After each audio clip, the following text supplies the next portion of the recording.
Tampa Bay Spirits presents Haunted Campfire Tales Live.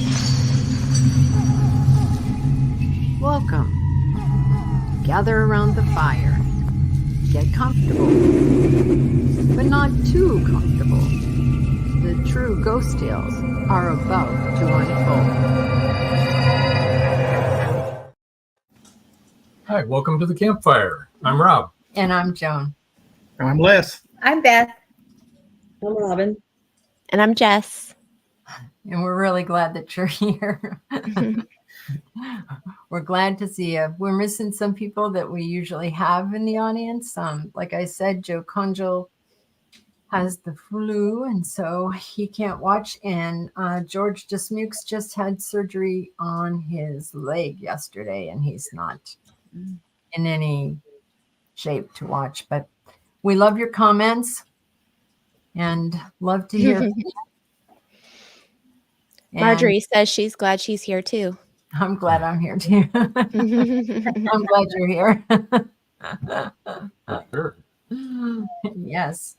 And we were just saying Joy couldn't make it tonight because she's traveling back from her sons in Houston from after being there for Christmas. There we So go. they're on the road in some kind of a hotel along the way. I knew where, but I forget now. It escapes me. So, Jess, do you want to talk about elementals, or is there anything? I guess we're calling them nature spirits, right? It's the same thing. Sure. Or does anybody else have anything else, is what I was going to say. No?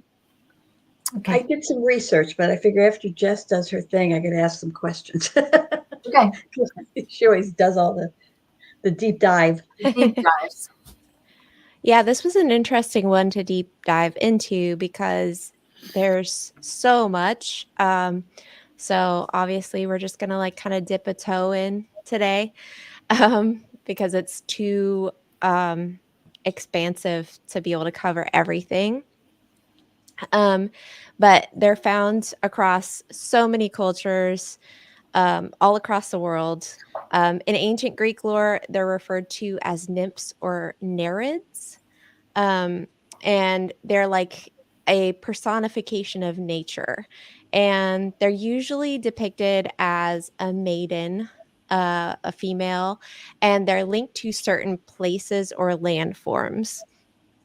And it was said if children or people saw them, usually what would happen is like at night, there would be music that would lure kids or people into the forest, a lot of times near water or maybe a certain like glade or hill or things like that. And they would be drawn in to this and they would see these nereids. And afterwards, a lot of times they would be afflicted by this quote unquote, their words, dumbness or madness or stroke or some sort of affliction.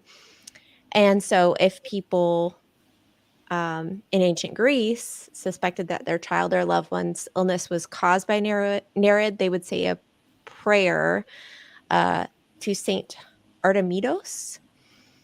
In South America, the indigenous Mapuche speak of the Injin. And these are spirits that are in charge of and care for different features of nature. And so if a Mapuche wanted to take something from nature, so like they were gathering supplies, like to build a structure or gathering water, for example, they needed to first make an offering to a specific spirit. So like the engine Kura, those were the owners of the stones. So if they needed stones for their buildings, they would make an offering first to these nature spirits and before they gathered the stones, because otherwise it was disrespectful, right? I feel like you can't talk about nature spirits without talking about Ireland. Personally. So in Ireland, folk belief and practice, the Éoshi are often they're appeased with offerings. So these are nature elementals there, or nature spirits. And in Ireland, they traditionally and even now take a lot of care not to anger or insult them. They don't often call them like directly by their names.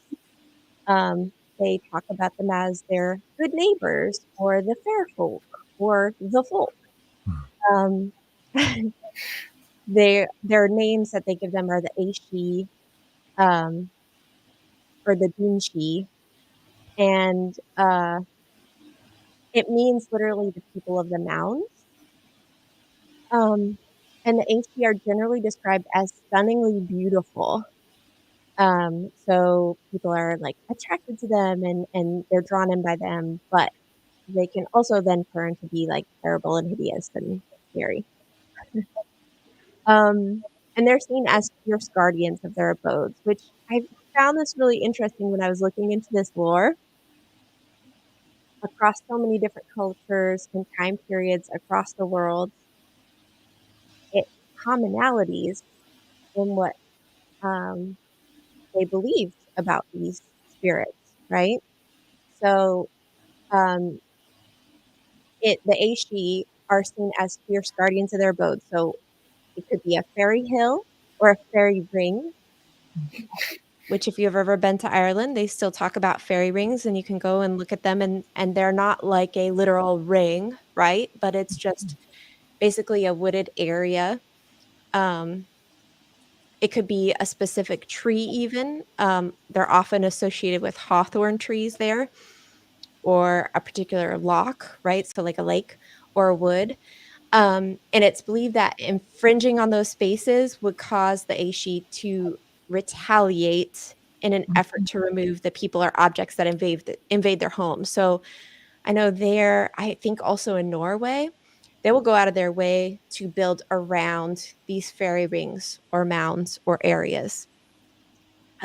Roadways, things like that will literally be built around them. If you talk to the locals while you're there, they will tell you don't take a stone, don't take a stick or things like that because they have like a superstition that bad things will happen to you, that the Aishi will be mad and they will retaliate, right? Um, it also, those tales are connected with the changeling myth. Have you all heard of the changelings? Yes. And Yeah. just let me say hello. And because you signed into Facebook, we don't know who it is. So just tell us your name. We're glad you're here too, though. Yes. Go ahead, Jesse, finish. Welcome. So the changeling myth, if you're not familiar, is when a child would be replaced with a fairy child by the fae people or these elemental spirits, right? Yep. And so they would take the human child and they would replace it with a fairy child in retaliation for violating these spaces, these sacred spaces. It's Paul. Hi, Paul. Hi, Paul. Hello. So Paul they're is- also often connected to certain times of year and hours. In Ireland, I think across the world as well, but like Samhain, um, and Midsummer and things like that are all associated with these spirits. And to do something a little bit different, that was like a little bit of background about these spirits. They're often, as I was researching, they are, I mean, they're all across the world. They're in Africa, Asia, uh, the Nordic countries, Europe, the Here. Americas, everywhere. Yeah, here. Here, yeah. And often associated with mischievous like behavior. So little pranks or things going awry or wrong. So I thought it would be fun to look at stories that people had shared, real story, or, I'm going to take them to be at the people's word, right? That these are things that people have experienced. Finding, stories on the internet of people sharing these stories of nature spirits. So this woman on Reddit shared a story. She said she's a girl from Greece, and she says there are a lot of myths about these nature spirits. And she said so many people's great grandparents in Greece have seen them. She said her grandma's story is not just the only one, that there are many. She said her grandmother in northern Greece would find their horse's hair braided in the morning and with flowers in it. And every morning they would come out and find their horses with their manes and tails braided and flowers in them. They would undo the braids and everything. And then they would come out the next morning. It would happen again, which you could say, I mean, maybe that's a person doing that, but that seems like a wild thing to do. Like, go Day after day. yeah, you're going out in the middle of the night and braiding a horse's mane and tail and putting flowers in it meticulously seems kind of wild. Another story is from a person who grew up in Guatemala, and he said his dad told him he'd wake up to his horse's hair also being intricately braided with flowers. That's so And interesting. I know. And he says, like in Guatemala, Marjorie just said these spirits seem to be overwhelmingly seen as negative. Any considered benevolent, or are any considered benevolent to anything other than horses? That's very funny. So yeah, so this legend in Guatemala, he said, is the duendes, and they were seen to be responsible for this behavior there. And they're small humanoids who love women with long hair and would Right. love braiding horsehair. And I picked those two stories because I thought it was fascinating how even now people are sharing stories from two wildly different places, right? So Greece and then Guatemala, and the experiences they're having are the same, right? Like, and I think that's super interesting. I don't know about things being benevolent other than to horses. Have y'all heard any stories about them being, I mean, I've heard harmless, right? Harmless, mischievous behavior, like little pranks, like moving your keys and putting them in the refrigerator, right? Or your gardening tools end up somewhere else, like on Yes. the Harmless. That's a big one in Ireland, is the gardening tools being misplaced. That's usually the gnome that's out there already. No, it isn't. The garden gnome. Yeah. No. What I've Right. what I've heard really, and I know that the Irish people even today are really afraid of them. They're afraid of the elemental spirits. I mean, they don't want to interfere with them. They don't want to be around them. They believe that they can bring bad luck. And I mean, someone brought us back a stone from a fairy ring in Ireland, and we made them send it back because I wasn't taking any chances. But yeah, I don't really, I don't ever remember hearing of anything benevolent. From mischievous to really bad. Bad, right. From mischievous to really, I mean, stealing your child is bad. That's bad. Right. Yeah. There are things like silkies and that sort of thing. Are they considered? Yes. Okay. Yes. Well, and that's what I was gonna say, like the banshee, um, if you think about the legend of the banshee, it was usually associated, if you're not familiar, the banshee is a spirit that wails and screams, and if you hear the banshee, um, it's like an omen of a death is going to occur, in right? your family. Mhm. Yeah, and so oftentimes, like, the person who hears it, um, but I've heard it told as more, um, of a spirit that's looking out for the women because, you know, I mean, throughout history, horrific things have happened to women specifically, and, that it's like more like a warning, and it specifically applies to women. It's a female spirit, and, that it's kind of like a, "Hey, heads up, there's something not good going on around," right? Or a punishment if you've done something, um, to a woman, right? Like, Abusive um to a woman. Yeah. yeah, exactly.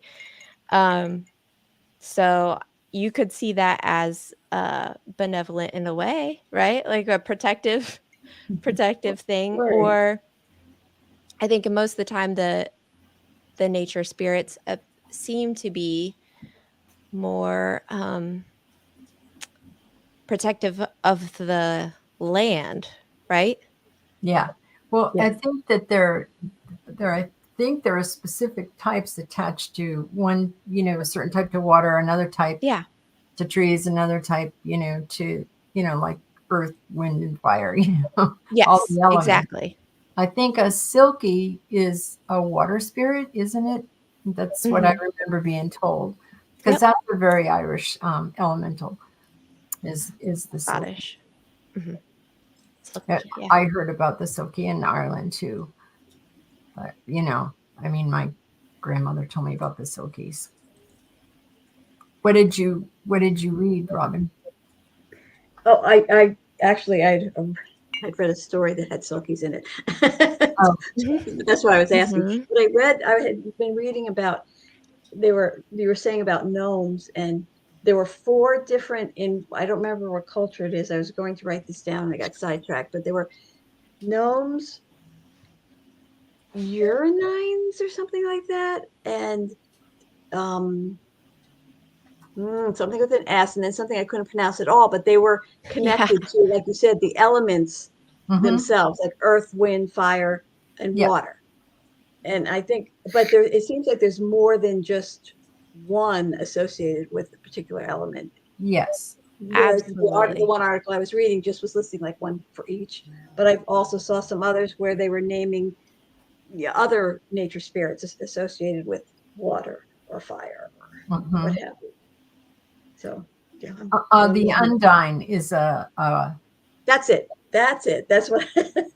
that's a nymph that's in water, and then there's the sylph or sylvestris, which is in the air. That's an air spirit, and that's usually a male spirit. And then the gnome, which is for earth, and then salamander or Right. volcanus is for fire. And it also said, I think, in the article I was reading that they are also made up of that element in some way. Yes. Hmm. Exactly. Exactly. So yeah, and what I had been taught was that there are a lot of spirit type things that you can get rid of. You can make them leave. Not elementals. Right. And There's, I no, like there's nothing you can do to make them to leave. with what we Jess was saying about offerings and everything. I actually Mhm. Hmm. didn't really think of that, but like when I go outside and I'm getting ready to plant or have to take a tree down or move some things, I always sort of say, I'm going to do this, and almost like apologetically because I'm changing the land, and then I do it, but I had never been privy to I should be offering them something. Hey, that's a kind of an offering, right? An offering of gratitude or thanks and Yes. respect. I think like the Inuit in Alaska, I know they will before they kill an animal or something like that they're going to use, they'll thank it and after they've made the kill, they'll put their hand on it and tell it thank you and that they appreciated it and that they make sure to use all the bits of it and all of those things because as a sign of respect. And I think that's another kind of offering, right? Mhm. Yeah. Doesn't necessarily have to be a thing, a physical object that you're giving, right? But like an offering of gratitude or thanks could be the thing, Yeah. right? Well, right. And I Yeah. mean, anything that you could actually physically offer them, they don't really need, you know? It's true. But to have respect and and appreciation and like don't trod through like nature Yes. doesn't matter and anything that cares for it doesn't matter. I think that's important. Yes. Though I do know that offerings are, I mean, we have friends that practice witchcraft and they make a lot of offerings um, to the land and to nature. And so I think that's kind of like goes through a lot of different cultures and for a lot of Mhm. different reasons that you would make offerings. I know the indigenous people, the shamans will often tell you if you're having trouble with one of their spirits or even some of the cryptids that are associated with the indigenous people here in the United States.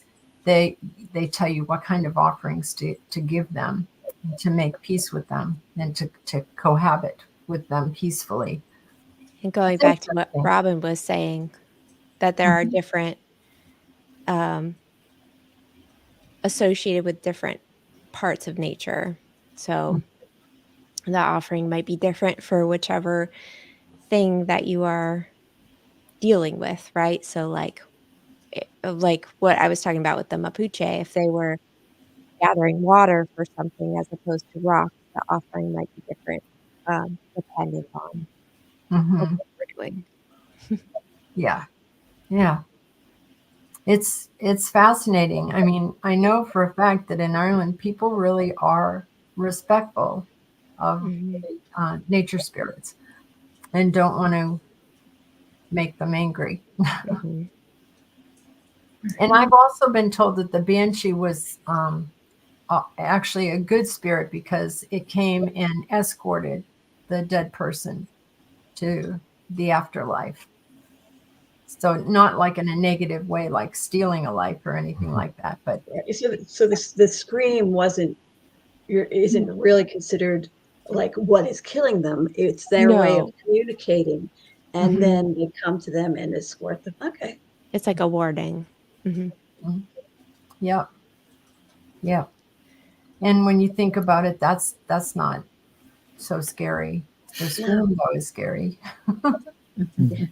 to us.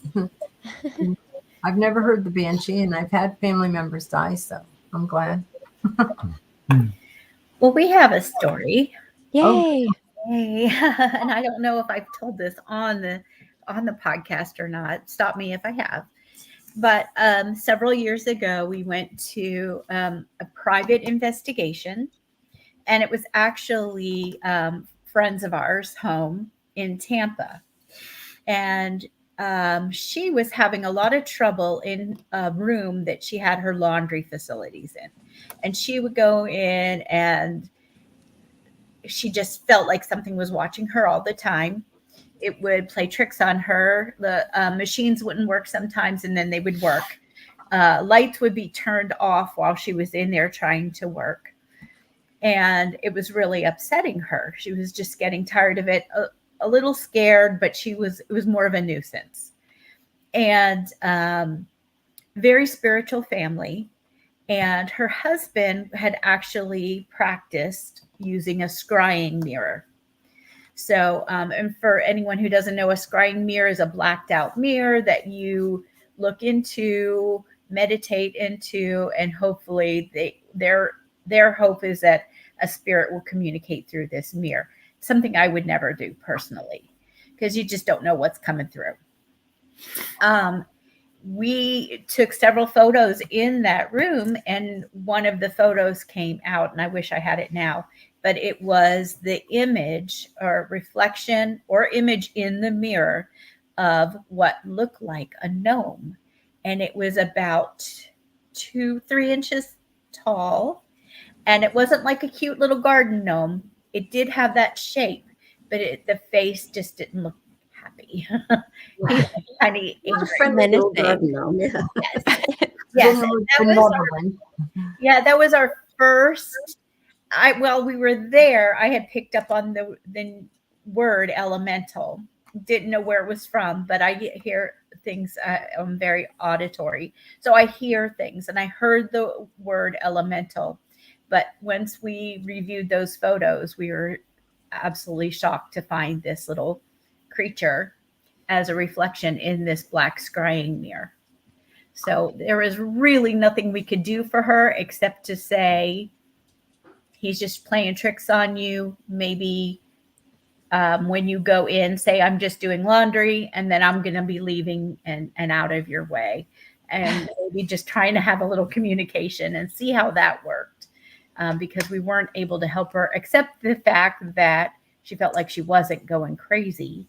Right. Yeah. That somebody else had noticed this too. So it was very interesting. It was the first time I came across a nature spirit. That They is kind very of cool. bothered me because there's nothing you can do about it. Fortunately, he was just a little trickster and nothing bad was happening. But my suggestion always was to cover that mirror and get rid of it. Yes. My suggestion always is never use a scrying mirror, never use a Ouija board. If you don't know what you're doing, don't do it, because once you open something up and you don't know what you're doing, guess what? You don't know how to get them back through and close that portal. So What do you think about making a little offering table for the nature spirit? the little gnome. Yeah, I think that would be a really good idea. At the time, we didn't know to do that. And she did have altar type situations and little areas that she had that was for people who had passed. They're very spiritual people. And we should have, had I known that at the time, we would have suggested that. But yeah, that could be fun. You could get like a little garden gnome and put it there, like little, and then leave it little things like, I don't know. I heard, tobacco is often something that tobacco that's especially with Native American spirits all the time. Tobacco. Marjorie Deering said, is there an origin for each of these elemental spirits, or are they supposed to have simply existed from the beginning of time?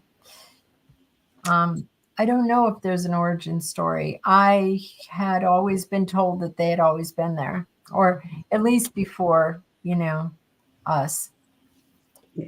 So, yeah. But it seems that, what I've been told, and I don't know about this, but what I've been told is that they were given those places, they were given that water to have, or they were given that land, or they were given that space in the sky, or, they were given that fire. And so,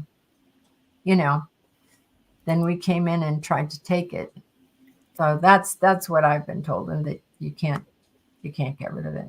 It is always so interesting to me when things like that span the globe at all different times, where you're finding those consistencies from what people feel, right? Or experience from our earliest written or documented things across the globe. I think that's so Mhm.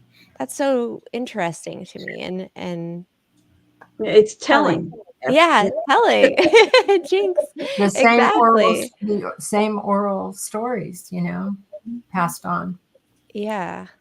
Same That's- ones with people who could never have met each other during that time when those stories first started. And if you've ever been out, I mean,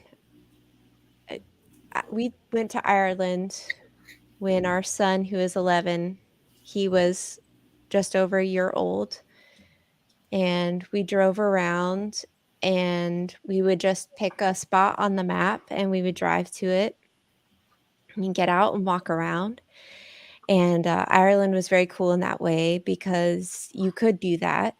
And you would stumble upon an abbey from the 1500s that you could just walk around in with a graveyard, and it was so beautiful. And people still, there would be tombstones from the 1500s and tombstones from 2 years ago, and it was just like this amazing place. And some of the places we stopped felt magical, like you just walked into the forest and it was like walking into a fantasy novel. The trees felt alive and there was um everything was so alive and vibrant and green and mossy, and it looked and felt like a magical forest from a book or a movie, right? Like it was vibrating with an energy that wasn't just the normal tree energy. Yeah, it was old and it felt, I mean, there was just like a feeling to it. And there are places I've been to here in the United States too, obviously, that have had that same feeling, right? Like an energy that you just feel it when you're there, and it's hard to explain, but um I think people have probably felt that for forever, you Yeah. know? Like Sedona. Mhm. Yeah. And it was in Sedona where I heard, I'm like Beth. My gifting is very similar to that. I can sense sometimes words and sometimes emotions, but anyway, I pick up on it. And I heard, which I don't talk like this at all, so it was really weird, and I feel weird saying it every time I tell this. Call forth the wind. All right. And this is in Sedona. No, And mom says that all the time. yeah, Don't believe her. come forth into the room. Just That means open the window. so we're standing at the bottom of this mountain, Bell Mountain, and I'm being told to call forth the wind. It was dead calm and really hot. And so I was like, okay. So I said, come forth, wind. And this huge wind came right through Rob and I and went through us into the base of the mountain like a rush. And I was like, well, that was really weird. It was odd. It was, what was the And point there was of no that? other wind. There After What was was that. the point? You were Just- hot. Yeah. No.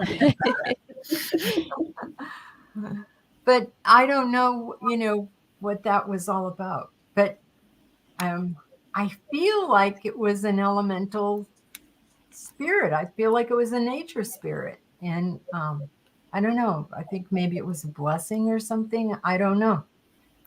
It was interesting, though. I'm glad I said it, and I'm glad I did it, And, but yeah. Poor Rob, he's like Les. He, married me and was like, what?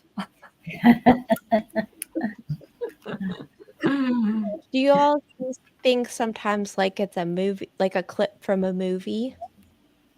What?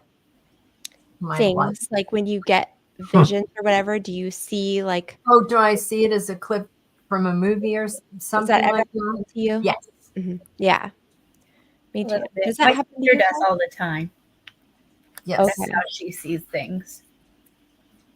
Does Because- it happen to you, Robin?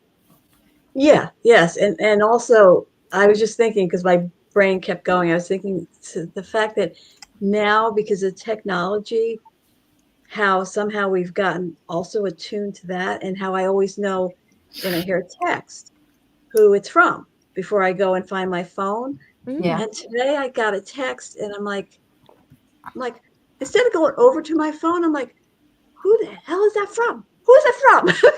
Because I always knew and I had no idea in my mind. But rather than walk over, pick up my phone, I was just stressing over the fact that I didn't know ahead of time. I used back in the day, remember when we all had landlines, right? It would drive my mother crazy because I would say, oh, that's so-and-so when the phone rang. Yeah. And she would pick it up and it would be, and she'd look at me like, Yeah, right. They turn and look at you like, stop doing that.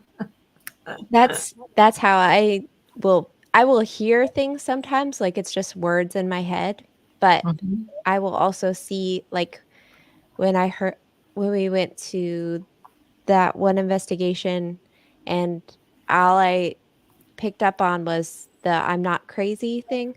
It was like a Les is laughing because he knows. But, but it was like a clip of a movie, right? Like, of the person coming up to me and talking to me and saying, "I'm not crazy," and I'm like, I believe you, I don't think you're crazy," but it was like, I hadn't seen the person before, but in my mind, it was like a clip of seeing that happen to me, right? And then it did, right, and then it did a lot of right, times. like almost like from outside your body, you saw all Yes. this, and then it happens. Yeah. Yes. Mhm. It's Yep. interesting. And it replayed many times. Yes. Which is like, oh, well, that's the only thing I heard because it was on repeat. Loop. Yeah. Yes, it was a loop. It's a repeating loop. And many times we had to say, we don't think you're crazy. Yes. So I did do a little bit of research also on the Yule lads from Iceland because we had a request for holiday type spirits, and they are very similar to the nature spirits in ways that we can talk about if you want. I know, Robin, you did a little bit I didn't know if you had any more to share about nature spirits or elementals or anything from what you Oh, looked into. goodness, look at my eyebrows. Um, I yeah, know I'm no, messing no, with my light. It's not I right. tried. There was so much. I was like, So much, right? yes, and I thought I was going to start taking notes and see if I could correlate it, and I'm like, no, I'll let Jess do that. But Well, I wanted to. Iceland is very serious about their elementals, though, just like Ireland. I mean, they really, in modern day, today, believe in them. In Norway as well. Hmm. So, what about the Yule lads? Did you say? The Yule lads. So we had a request last week. Christmas guys.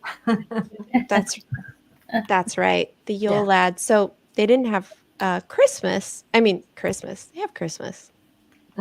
Remind me. It's the old fashioned talking. They didn't have Santa Claus. They had the Yule lads, the 13 Yule lads, and still do, but it's interesting, Beth, what you were talking about the gnome in the mirror and how it was like the shape of the garden gnome, right? But the cute little David the gnome or garden gnome that but its face was not super fun. It wasn't happy.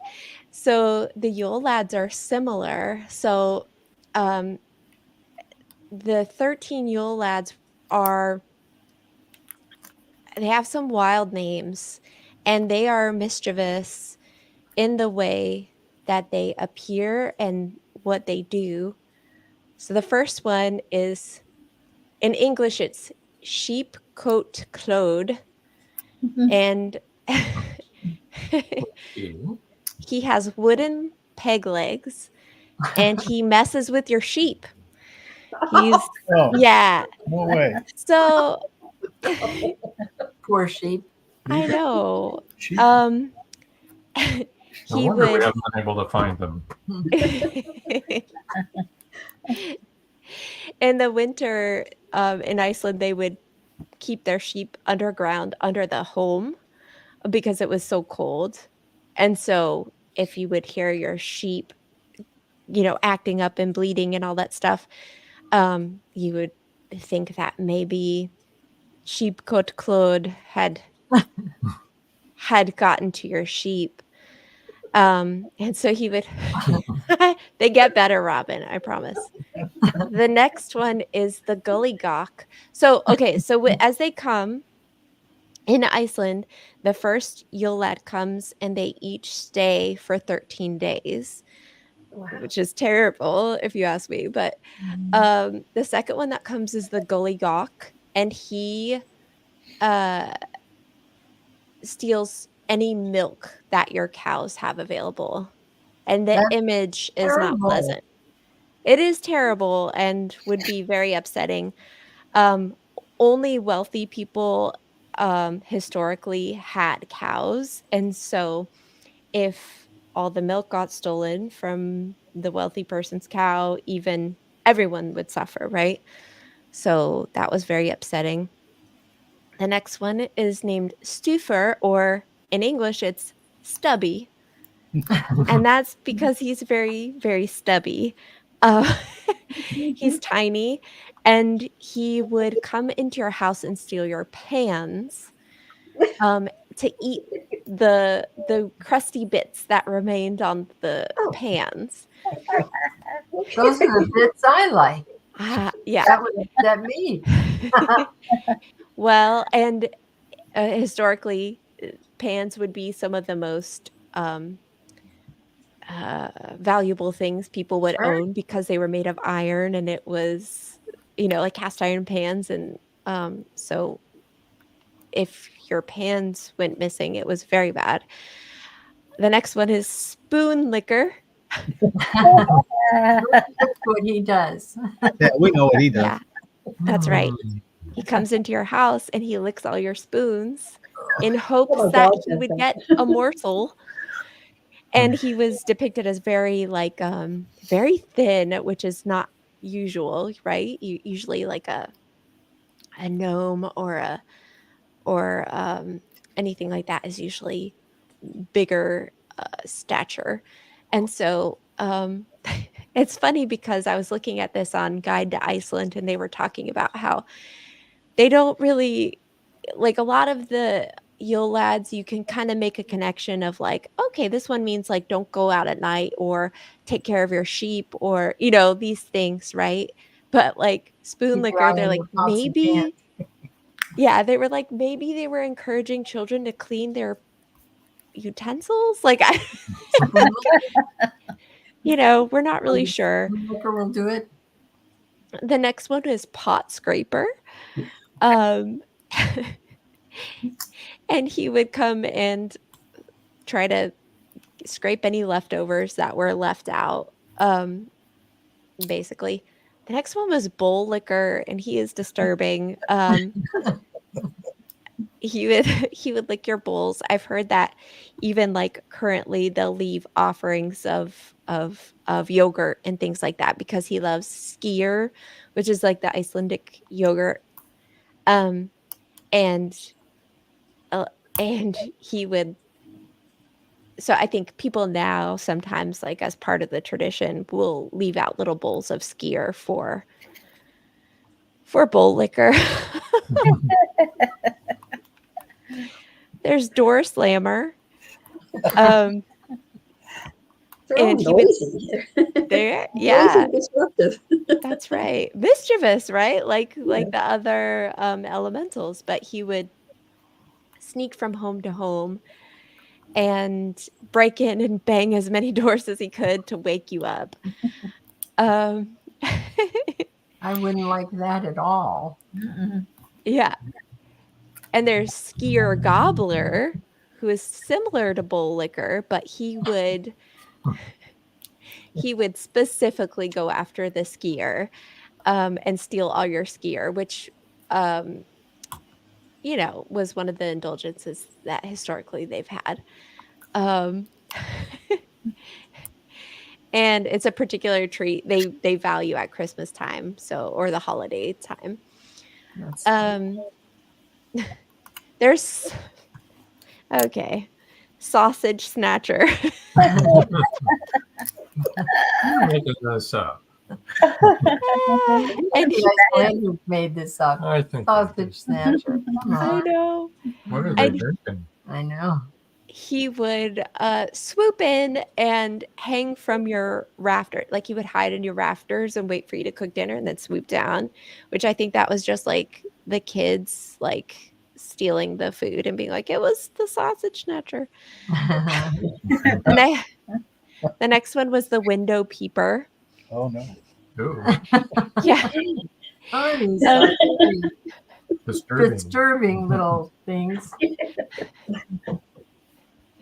They only had 4 hours of sunlight around Christmas time in Iceland. So they think that this one was kind of a encouragement to keep kids from going outside in the dark winter, right? So they wouldn't, so they'd stay safe. Yeah, the next one is doorway sniffer.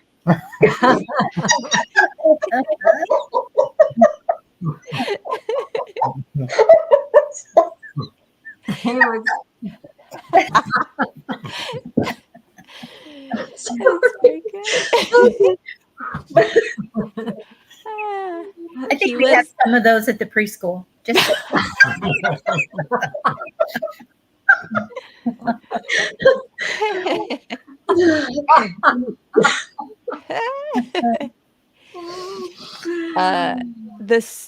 the reason for his sniffing, it says, was nefarious. So he was sneaking out his favorite meal, which was the Icelandic delicacy of laufa bread, which if anyone is a fan of the Great British Baking Show, you've seen them make this. And it is wild. It's like very thin layers of pastry. What is that called? That thin pastry. They would meal. phyllo. Phyllo. Yeah, phyllo, like thank phyllo. you. Yeah. Phyllo dough that they like take these layers of phyllo and then they intricately carve it into these. They look like almost like a snowflake, right? And then they have these leaf patterns on them. They're really beautiful. Anyway, he would steal these apparently. Laufa bread. There was Meat Hook, who would be nefarious. I would be sad. But I think Adam would steal the laufa bread at night and then be like, my husband, and then would be like, it was the doorway sniffer. It was the door sniffer. I didn't do it. And then there was Door Meat sniffer Hook. did it. And he would steal meat, obviously, steal any meat that was around. And Candle Stealer. He's the final Yule lad, and so he would emerge on Christmas Eve. Remember, they would each stay for 13 days. So the first one would come on like the 12th, and then he would stay for 13 days, and so forth and so on. And so this guy would come on Christmas Eve, and and he would steal your candles, apparently. And the tradition now, what they do is with these Yule lads is the kids leave out their shoes, and the Yule lads will leave them candy. But unless you've been bad, and then they will leave you rotten potatoes, which is truly awful. Worse than coal. Yeah, much worse. Yeah, I don't like rotten potatoes. Their mother was a horrible what was she? She was what do you call that? What's that word? A troll, and who ate children. So Oh. she's nasty. I was reading on a person's website. Their website is I Am Reykjavik, and he said that everyone celebrates them now, and it's very fun and all that stuff. And the mother of the Yule lads that eats the children is named Grilla, and he said, now all the Yule lads are celebrated in good fun, and the children revere the myths, all of them except Grilla. No one likes Grilla. Well, no, I can see why not. But I thought it would be fun to share some of those Christmas, you lads, Yule lads because it Christmas felt guys.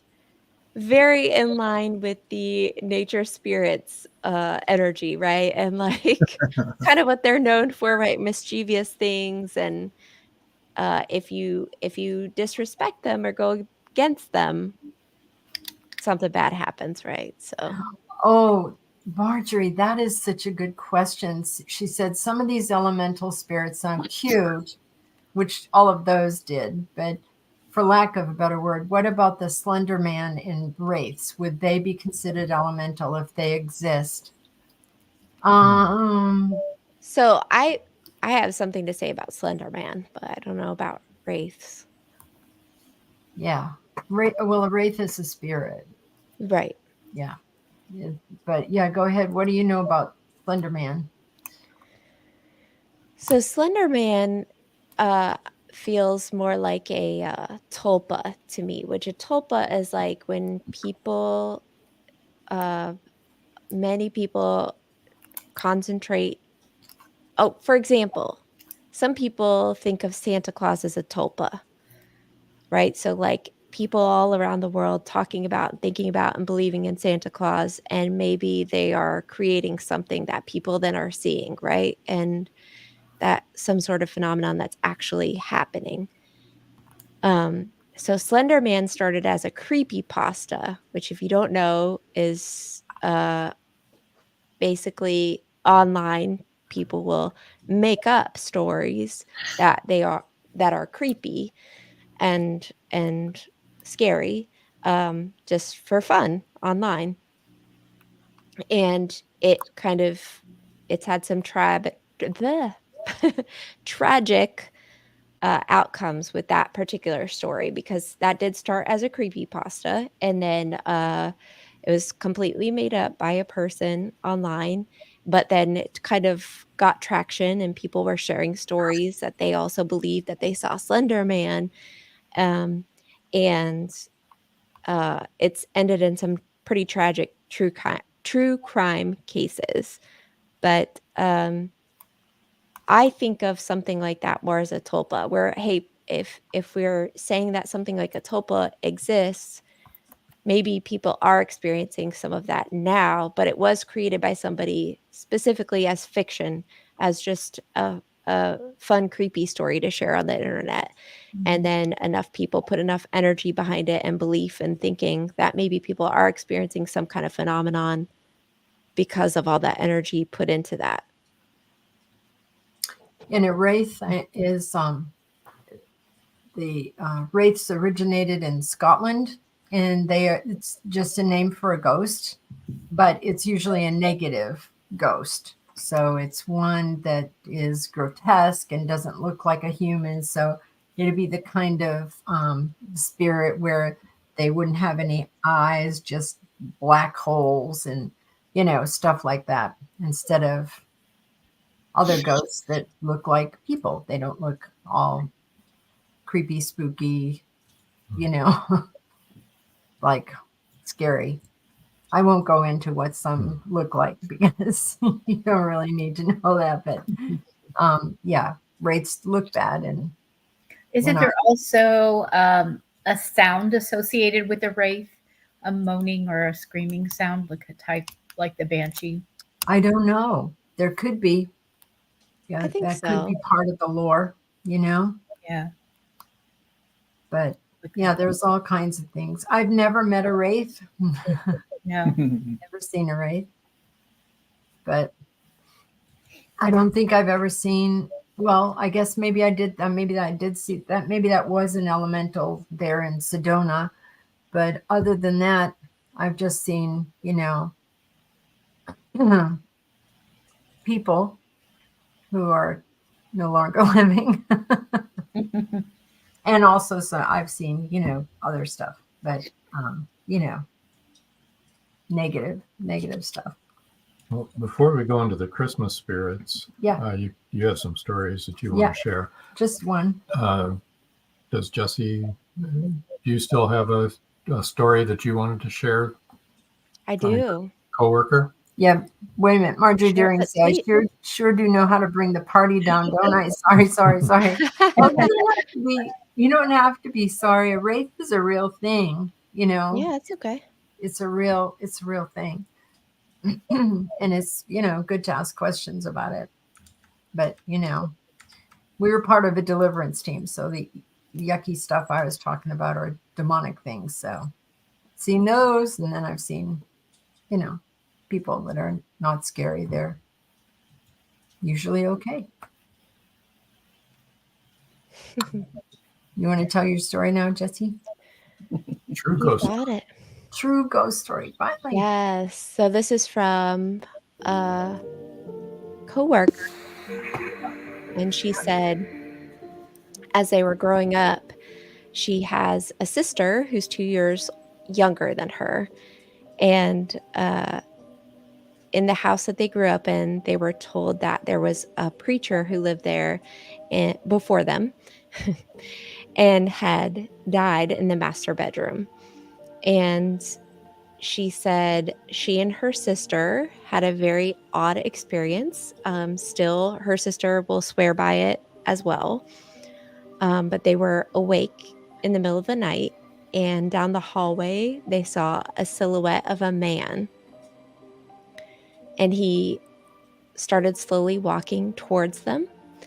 And she said it was hard to explain. It was like an outline, but not substantial, just like wispy looking. And when it reached the doorway, the shoulders turned and the face was smooth, and then there was nothing. And she and her sister don't remember anything after that, which I don't like that part, if I'm being honest. She was 10 and her sister was 8. And they would hear voices in the home a lot. And her brother swears that he saw a little girl there as well. And then her daughter, now, who is, I would say, probably about 8, used to see people a lot when she was younger. She woke up one day and told her that their friend's child was hurt. And her daughter, Ayla, said that her friend had hurt his toe. And then later on that day, they found out he had been hurt, and like it was significant enough that he had to get it treated and stuff like that. She said she doesn't do it as much now, but that sometimes she would tell her she could see people, and that sometimes now she'll just say she sees shadows. And she said, this is funny, but she said, probably makes me sound a little crazy, which it doesn't, Harmony, but she's woken up before knowing things she shouldn't. And Beth and Mom and Robin, you can probably all relate to this at least. She woke up one night in the middle of the night in a panic about her best friend and called her at 2 a.m., like back to back. And her friend didn't answer. So she's like, okay, she's probably sleeping. It's fine. I'm going to, just go back to sleep. What she didn't know was that her friend was at the ER with her son. And she thought she was going to lose him that night. Like he was very seriously ill. happy ending. I'm not going to be a bummer. She didn't lose him. He is 15 now. But she her f- she couldn't believe it when her friend was like, "How did you know? Like, you called me while I was at the ER." So those are her stories, Harmony's stories. And thank you, Harmony, for sharing. Yeah. Anybody that has anything to share, go ahead and please let us know. We'd love to hear all your stories and all your Yes. experiences. What do y'all Well, think about the story about the man walking down the hall at the house that they lived in? the one with the smooth face. Mhm. And the fact they didn't remember anything afterwards, is, like you said, that's a little unsettling. It is. Mhm. Yeah, I don't like that part. Yeah. I don't like the no features on the face. No.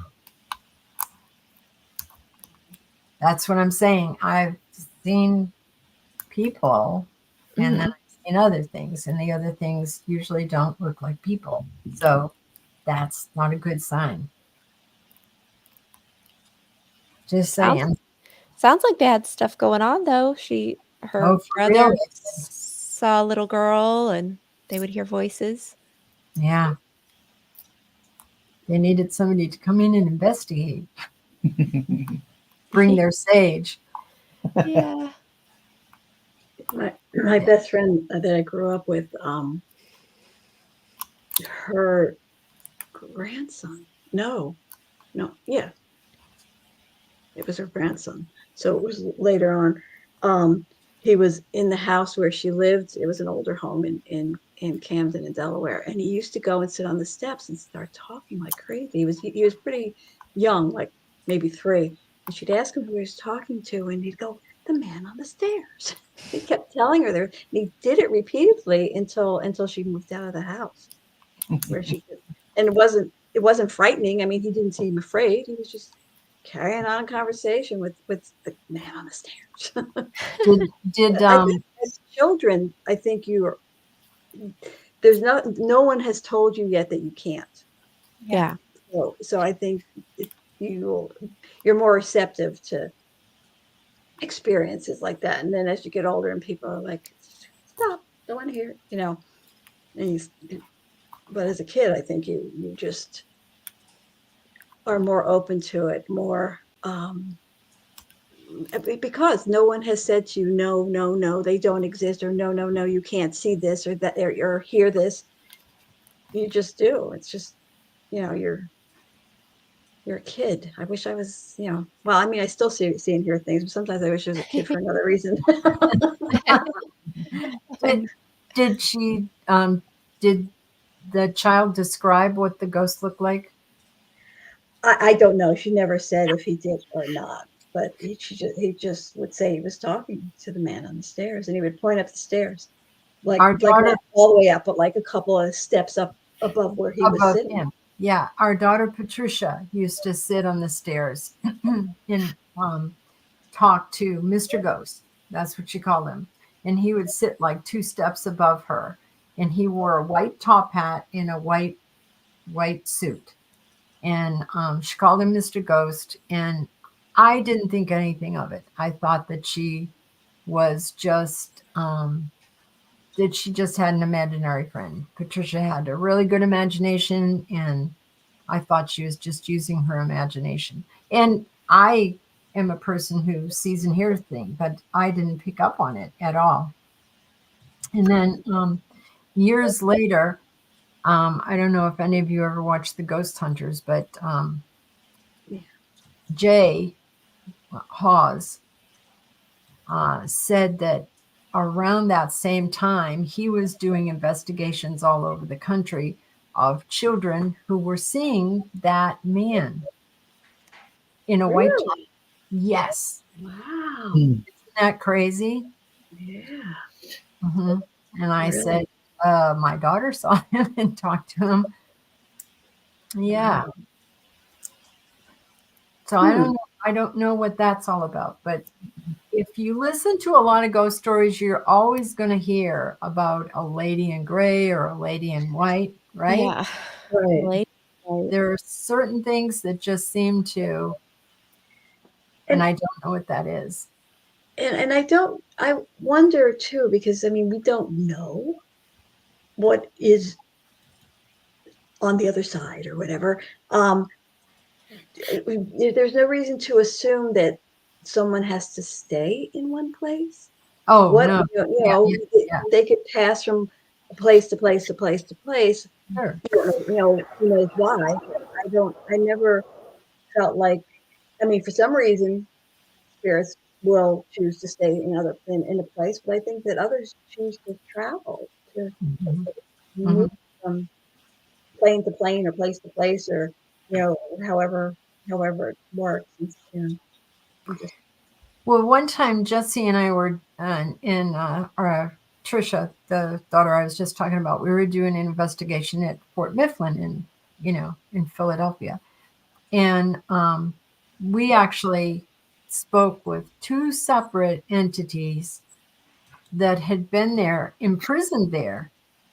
And we told them they could leave, that they were free to go. They could leave, and they didn't want to. Remember that, Jesse? Nope. And then there's that story that we shared a couple weeks or last month I think it was last month about Stephanie's story about the little boy. Um, she had like a little boy ghost that she played with as a child, and that her mom was like, her mom thought it was imaginary friend, and so she said, "Well, why don't you bring him to the store with us?" Because they had to go to the grocery store, and she said, "Oh, he can't leave." You know? And it's sad. And you wonder why. Yeah. He lives in Why the is basement. Yeah, he lives in the basement. This breaks my heart. I don't like that. Yeah. yeah. So why? Why is that? It makes you wonder if we're talking about two different entities, like an Yeah. earthbound spirit or a spirit that can come and go from different planes, and that's maybe some of the earthbound are stuck in a certain place. Because then you'll hear about people that live near somewhere like a cemetery or a graveyard, and that they will say that they have what they feel like are pass-throughs, like people coming through, like, "Hey," and, yeah, it does make you curious, like, what's going on? What's the difference, right? Yes. That's Yeah. what we're investigating. Yeah, yeah, seriously. That's why we ask all the questions we ask when we're Yeah. investigating. Why we ask the spirit, Maybe because we'll it's find like, out someday. why are you stuck here? Why won't Why? you leave? And then I mean, sometimes they're like, they don't want to, yeah, well, like that. that was in Fort Yeah. Mifflin. They said no, they didn't want to leave, and we're like, Mhm. but you were imprisoned here. Why do you want to stay Interesting. in your prison? Yeah, it's like, And the thing is, in that case, you don't know what kind of life they led before. That might have been the first time they had meals and a roof over their head. Mhm. You know, Or they could be afraid of judgment. so that's Mm. true too. Yep. now Interesting. Rob and I ran into that in Gettysburg. We ran into a Civil War soldier who was afraid of judgment because of what he had done. Yeah. Mm. Yeah. But we actually helped him to pass on. Yeah. So he moved on, and that was good. I mean, it's like, yes, please go on to the next thing. And we also ran into a spirit there who wasn't earthbound, but would come back. I mean, honestly, I think he liked playing with people. He would smoke cigarettes. People would put cigarettes for him on the railing on this bridge, and he would smoke them. You would see this ghost smoking a cigarette. You wouldn't see the ghost, but you would see the cigarette being puffed out, and and I think he had the best time doing that. Funny. But he wasn't earthbound there. He could come and go. It was really funny. So it's, yeah, there's just so much we don't We understand. don't know. Yeah. Well, let me tell this Christmas story because I did look up some stories for Joe, and I'll be really quick. This is a story of Sir Geoffrey. I'm going to read off my paper. The Mandeville.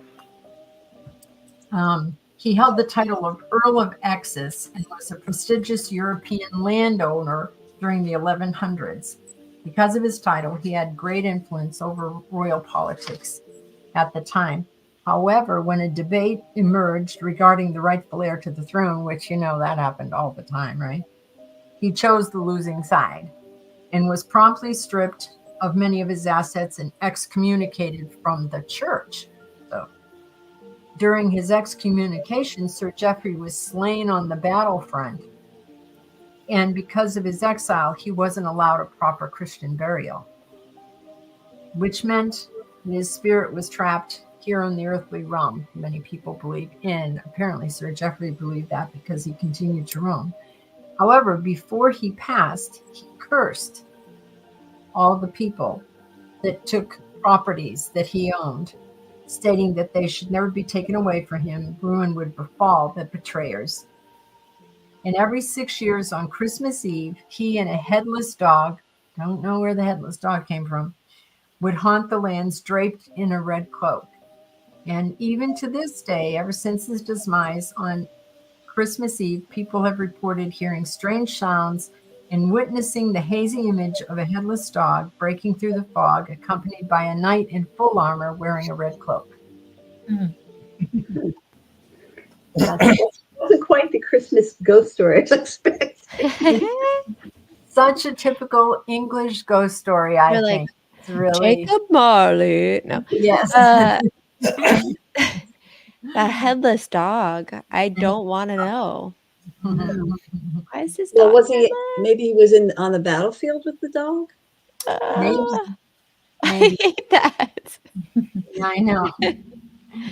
It's like when you do a movie or you write a book, you never kill the dog. You can kill all the people you want, but you don't kill the Not dog. the dog. No. Yes. No unnecessary pet death, please.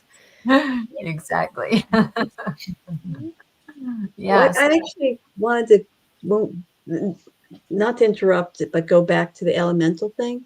Yeah. Mhm.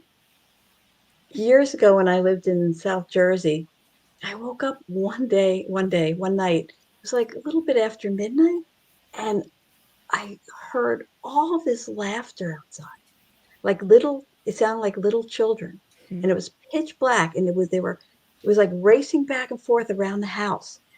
And I said something to a friend of mine. She goes, "Do you think they were like nature spirits?" I said, "I don't know, but they were noisy as hell." But it was just like, it sounded like very young children, like 3, 4 years old, who wouldn't have, and I would have seen them because the one light was off in the front, but I could just hear them going round and round the house for like 10 minutes, just laughing like crazy. That's Just like they so wanted to weird. live. It was very weird. It was very weird. So anyway, sorry, let's go back to Christmas and Oh no, that was the only one I wanted to tell. Yeah. Yeah. Because I thought it was a good one. I thought it was so yeah. very British. Yeah, okay. There's another one about a lady that haunts the halls every Christmas Eve. Her husband imprisoned her in there where they lived because he was jealous and thought that she was fooling around. And then she died, and so now every Christmas Eve people see her. They say, let me see, where is that? The Brown Lady of Raynham Hall wanders the passages every Christmas. Oh, yeah. Brown lady. I remember her. A photographer from Country Life magazine visited there and to Got a document. photo. And he got a photo. That's right. Really? Yeah. Very lucky. Yeah. Jesse, are you I'm sick? just saying. Just Be. little too lucky. Oh. Well, another one was from Ruse Hall. In every December, people see a headless horseman riding, and a lot of people have said they've seen him. And then every Christmas Eve, they see the same headless horseman. I don't know. How do you know without a head? But Right. It has a name tag. It's like, Yeah. we're George. Every My Christmas name is Eve, George. he's I'm the not headless horseman. he's not on his horse, but he's on driving a coach with 4 horses in front. So, but that one kind of reminds me of there's a place in Virginia where actually the owner of the house, the descendant of this headless horseman who had actually been, I think it was in the Revolution, no, the Civil War. Mhm. He had been injured. He'd had his head blown off, and he would ride by the home on his horse all the time. And he'd seen him, and many people have seen him. So that Ruse Hall reminded me of that, but he's always seen riding in the same place. That to me seems more residual than it does an intelligent hunt. Right. Yeah. Because he doesn't interact with anybody, just does the same thing all the time. It's not like you could ask him and he could answer you. Unless they know sign language. I was just going to say, unless he could throw up signs. you Sign know. language, yeah. That's Yeah, right. it's fascinating. I love it. It's one of my favorite things to do is to investigate. So if anybody needs us to, we're available. If you're in the Tampa Bay area. Free of charge. Oh yeah, for Yeah. real. There Yes. you go. So in that respect, we're not really professional because we don't get paid to. They're amateurs. But otherwise, we're very professional in what we do. And we're respectful of your home and the spirits In your privacy. and your privacy. Yes. Yeah, I hate when because there's shows all over, like on Discovery Plus and stuff, and where they go in and they just start yelling. Oh, yeah. It's like, come on. That's so disrespectful. Yeah. Hey, would you like somebody to do that to you? You know, come into where you live and just start lambasting you? You wouldn't No. tolerate it. Yeah. We don't provoke. Our team doesn't provoke. We don't do that at all, ever. Mm-mm. I hate it. I don't Yeah, understand. and there's no reason to, because you're going to get more of a response from someone you show some sympathy and compassion for than if you just go in and just start, screaming at them because you've heard, because there are people who have talked about what's going on. You've heard they're bad people, so I'm going to just be nasty to them. You don't know that person's actual history. Right. You need to give them a chance to express it, if they will, tell you whatever they can Mm-hmm. while you listen. I mean, We that's just my opinion.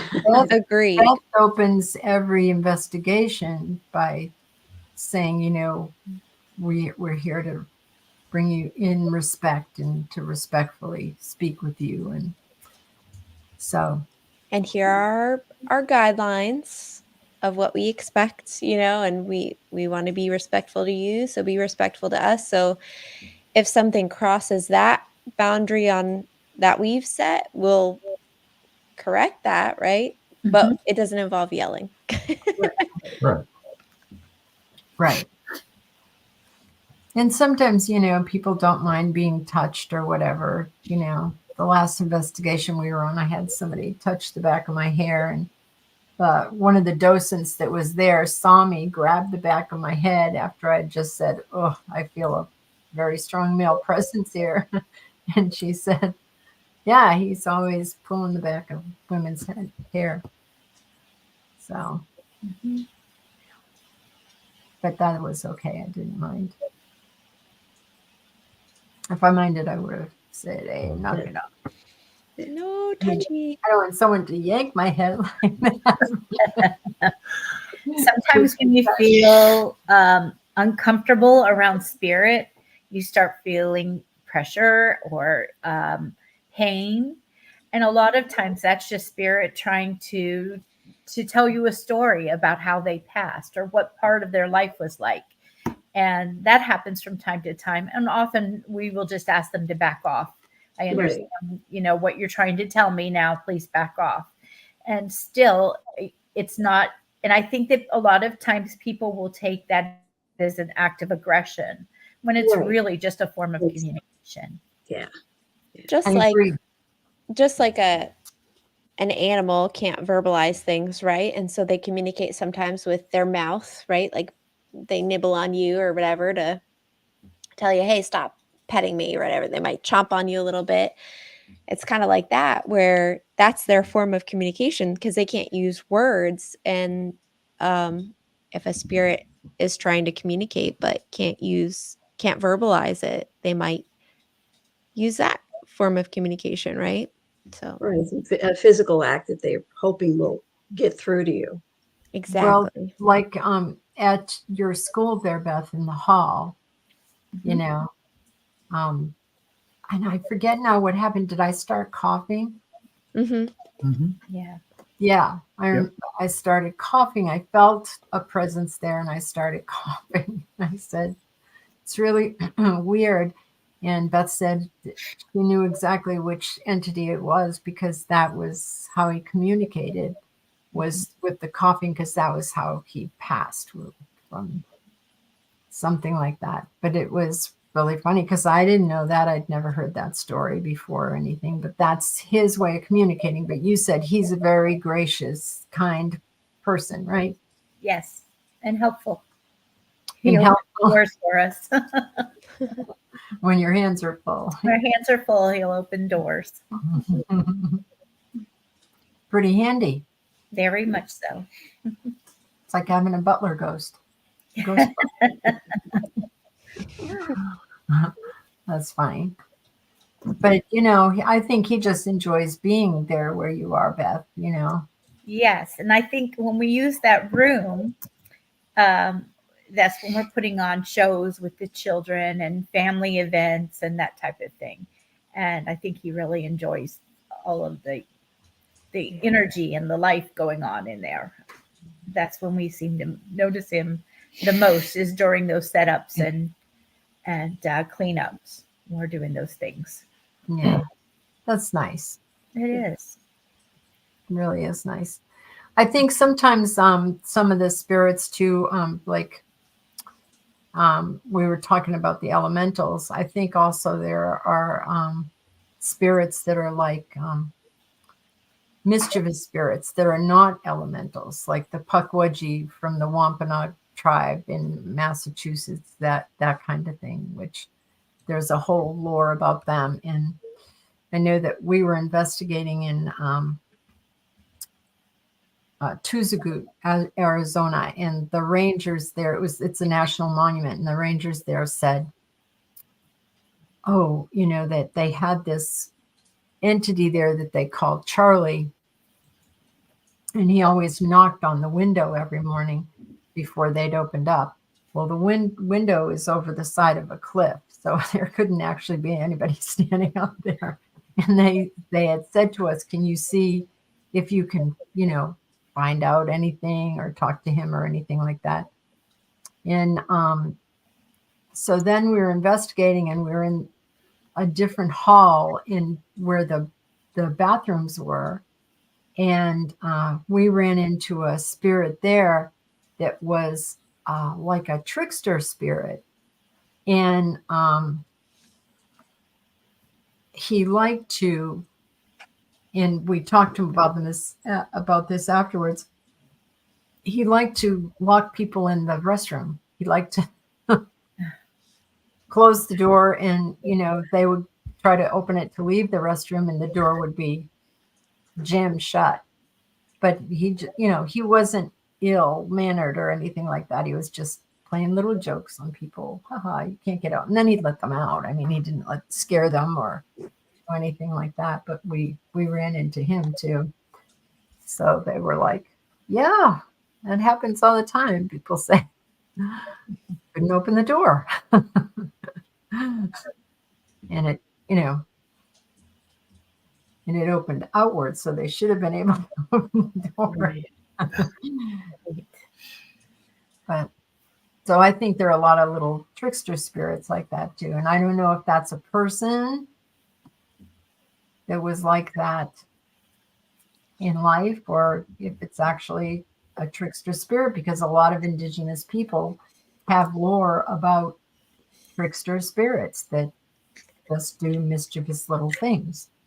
Mhm. I mean, they're not evil or horrible or anything like Right. that. Like you said, putting your keys in the refrigerator and things like that. Right. Not that the indigenous people have refrigerators and keys, but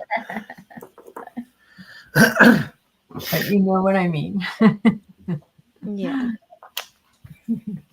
So does anybody else have anything else, or anybody in the audience have any questions?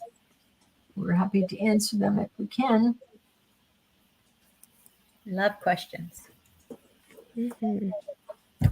Yes. Yeah, we do. We love questions and we love to help people. And again, if you live in the Tampa Bay area, we would love to. And you have something going on, we would love to help you. Not going to have any more shows until next year. Next year it'll be January. Next show will be January 25th, live. Don't have Do a you know- subject yet, so could use some ideas on that. Yeah. If anyone has something you'd like us to research or talk about, we'd like to hear it. Yeah. Absolutely. Definitely. That's a special show, isn't it? That we have coming up in January. That'll be our 1-year anniversary. That's right. Oh my gosh. I Yeah. know, right? For real? For real. We've been doing Wild. this for a year. Yeah. That's crazy. Time flies, I guess. I know. It's really fun. Yeah. And we'll be going to Gettysburg to investigate in June. Mhm. So we should be able to bring you guys back some stories from there. It's going to be really fun. How about a suggestion for, since it's the anniversary episode, Mhm. hauntings related to anniversaries? Oh, that's a good idea. Okay. I mean, it could be any kind of anniversary, right? Right. Not wedding, like anniversary for battle or a building falling down or Uh-huh. a big whatever, something. Like- something. Kind of like Mom's story she shared today about every 6 years on Christmas Eve or, Yeah. Right. on the anniversary of something. Okay. Mhm. Mhm. And the brown lady coming through every Christmas Eve. Right. Yeah, there's Anniversary hauntings. Okay. that's we a good got it. idea. Yeah, Okay, good for something. good for lots of things. Yeah, And we miss Joy, don't we? we do. do. Stuck out in the road somewhere. Well, I mean, she's not stuck out in the road. She's she's in the hotel. Probably feels that way though. Yeah. Yeah. I think they're going Driving to home. try to be home by tonight. Were they? That's Oh, that's what good. I got from them. Well, hopefully they have a safe rest of their drive. Yeah. Agreed. I agree 100%. Our house has been relatively quiet. How about you guys' house? Yeah, ours has been We've been pretty quiet. quiet. I mean, other than the grandkids being here with the Yeah. holidays. Oh, yeah. Well, That was hopping. yeah, Christmas was hopping here too, but they were all live people. Yeah. That's what I was gonna say. I was like, I don't know, it was pretty loud when we were there. So Yeah. Yeah, I don't have ever experienced anything as far as spirits in this house. I have not Yeah. yet. Really? Yeah. I mean, I know that the woman who lived here just prior to when I bought the house, she had passed away. But she was had been, when the house was built, she lived here the whole time. And I expected to maybe have something, but it's never happened. It's very quiet as far, well, there have been things that have happened from where they've come from outside, like I think my former mother-in-law, but as far as the Just popping in. former residents, I don't think that I've ever felt anything here. Yeah, I meant anything, because like I think that if you're at all sensitive, I think they find you. And Right. Oh, right. Yes. And like I said, there have been those yeah, occurrences, but no, it's been quiet. here too, it's been really quiet. I'm not used to it being quite this quiet either.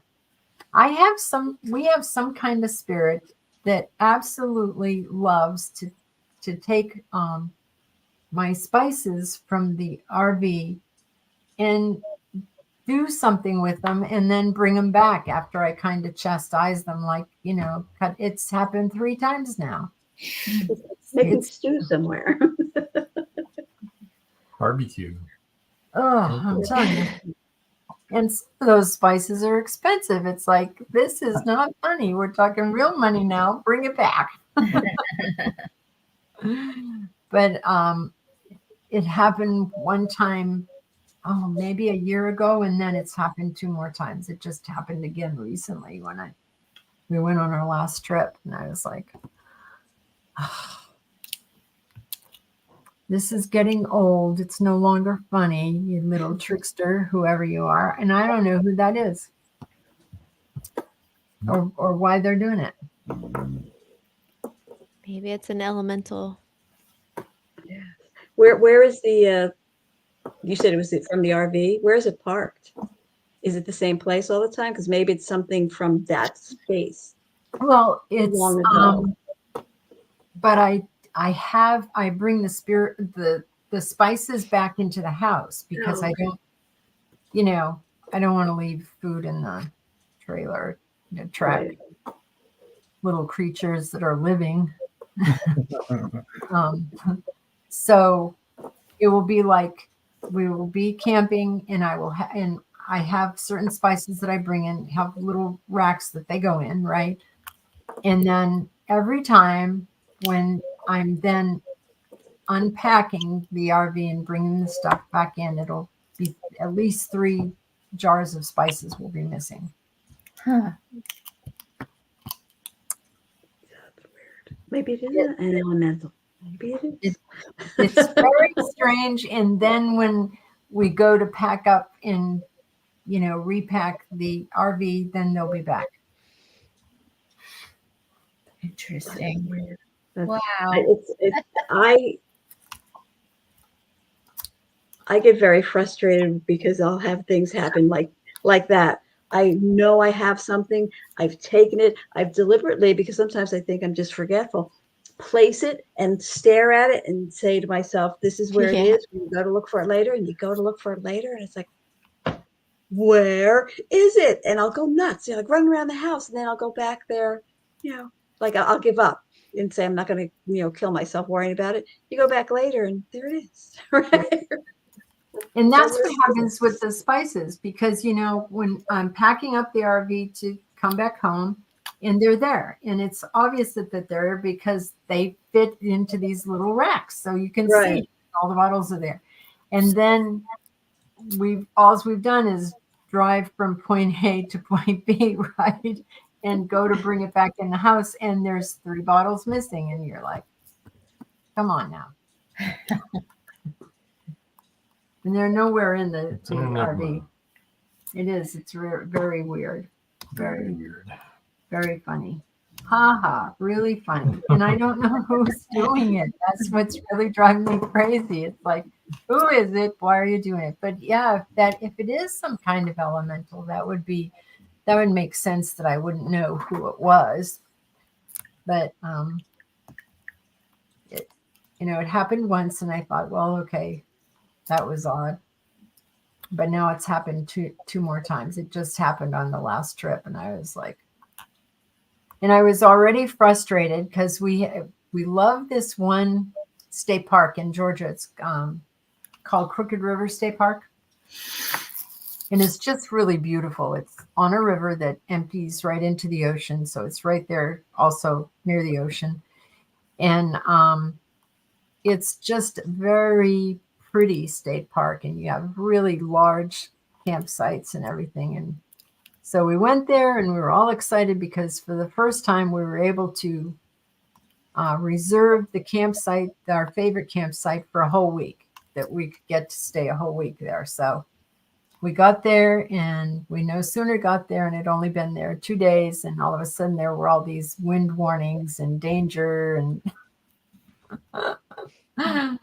so we had torrential downpours every day that we were there, and then the wind warnings were getting very severe, so we had to pack up and leave and go home.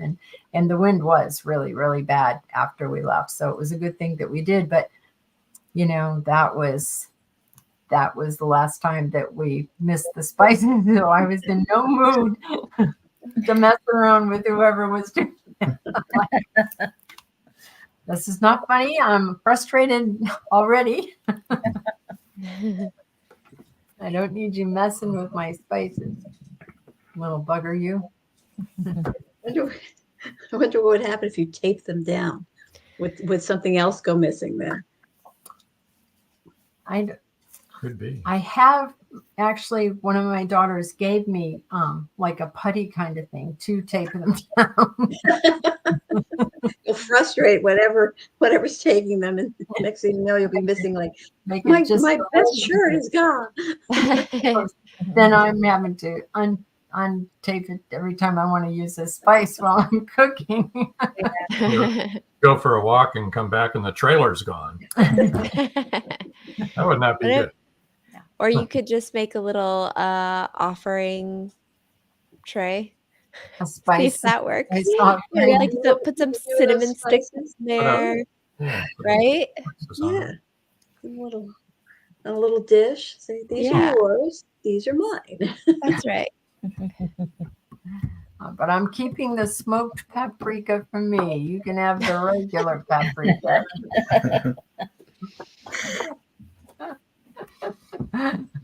They probably just want the smoked paprika. This is a little spirit that has very expensive taste. It's funny. Well, anybody else have anything they want to share? I don't think so. I think we're all in a post-holiday slump right now. Okay. I feel like I could fall asleep. Like if I close my eyes, I'd be bumping on the computer. We're right in between Christmas and New Year's. Yeah. Yes. Marjorie Daring says, I hope everybody is well and back for the upcoming podcast next year. See you then. Thanks, Marjorie. Yeah. We hope so too. Happy New Year, everybody. Yes. Happy New Year. Happy New Year. Let's hope 2024 is a really good year. Yes. We could use a really good year. Yes, we could. I don't know about y'all, but I've been doing just a lot of reading.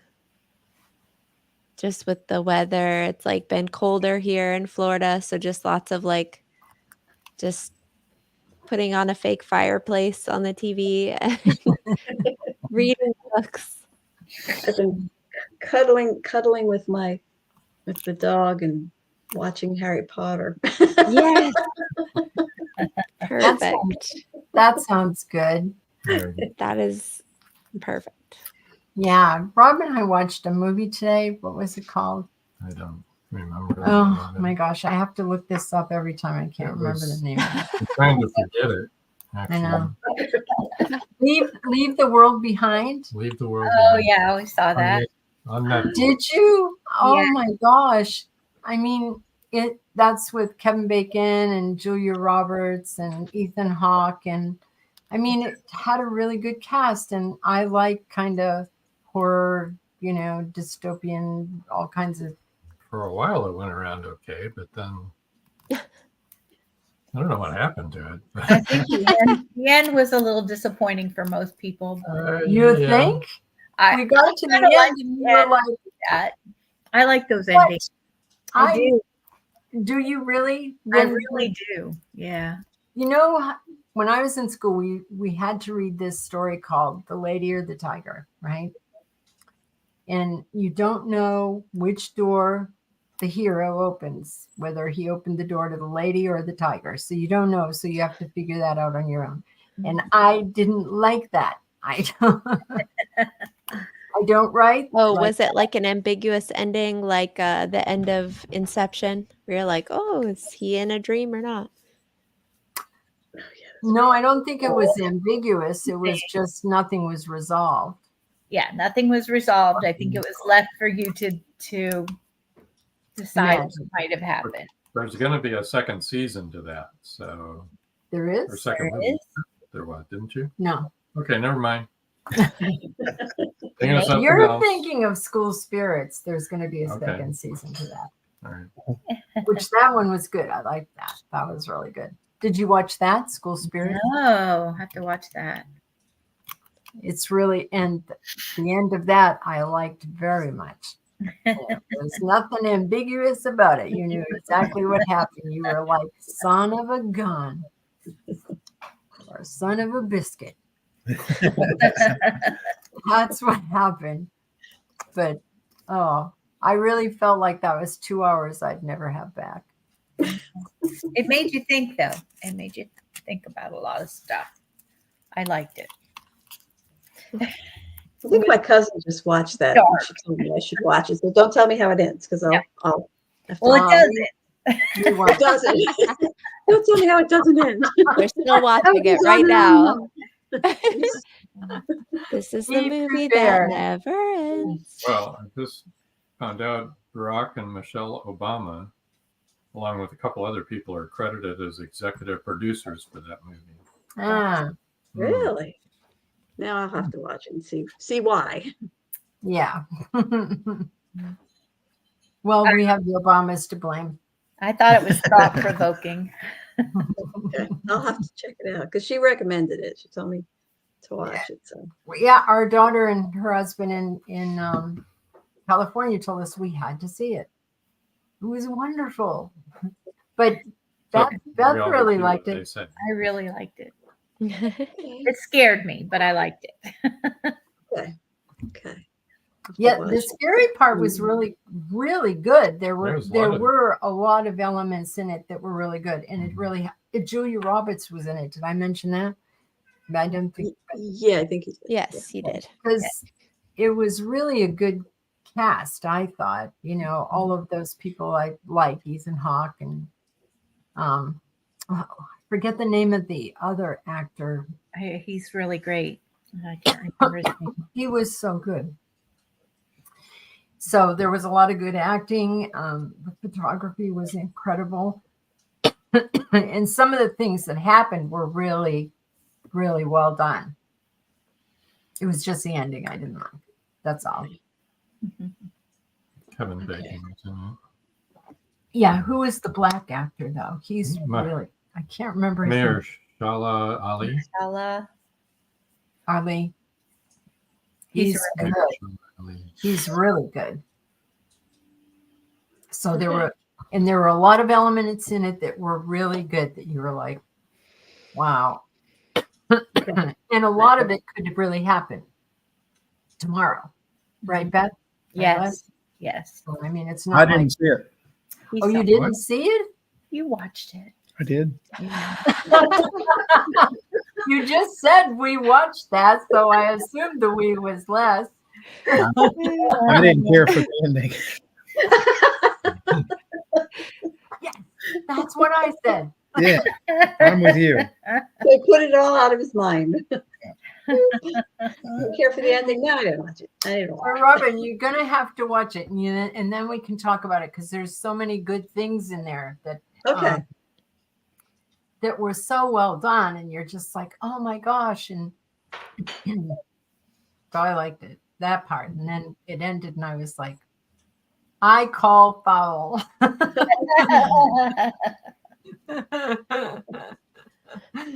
Actually, what happened was Rob said, "Oh, this is the end," and I said, "What? No, it isn't." He said, "I think it is." He was right. I really was like, no. Yeah. All right. I'll watch it and report back. But you know the story of the Lady of the Tiger, right? Me? I Yeah. You never read it? probably do. Oh, I don't know. I don't think I've read it, but I probably should know the story. Because it was required reading when I went to school. And Right. it It probably, I would think it would have been when I did. But I know I read like all the required reading because I love to read, but I don't know that I read The Lady of the Tiger. yeah. And so you don't, and it's all about this young man that has to choose a door. And one is either he's going to open the door to a lady and his life is going to be wonderful, or he's going to open the door to a tiger and, get eaten. And you don't ever know. Don't ever find out. Mm-mm. No, you have to decide for yourself how it ends. For me, he opened the door to the lady. Spoiler Me? alert. You opened the door to the tiger. Bye-bye, buddy. Goodbye. But yeah. So Well, I know. kind of off topic here, Yes. so Sorry. should probably bring this to an end. Anyway, we are going to see you again then next year. Again, And as thank you we everybody for joining us. Yeah. Well, And Happy New Year, everybody. Happy Year. New Year. Till next time. Leave out some skier for the Yule lads. Yes. yeah. And watch your sheep and The dogs doorways? and the horses. And if you hear anything around the doorway like this, watch out. The dog she'll come along and walk along with their nose to the door going, you don't know if it's her or the Watch out for door. rotten potatoes in your shoes. Yeah. Those sausage snatchers, those are the worst. Hold on to your sausages. And goodbye. Good night. Happy New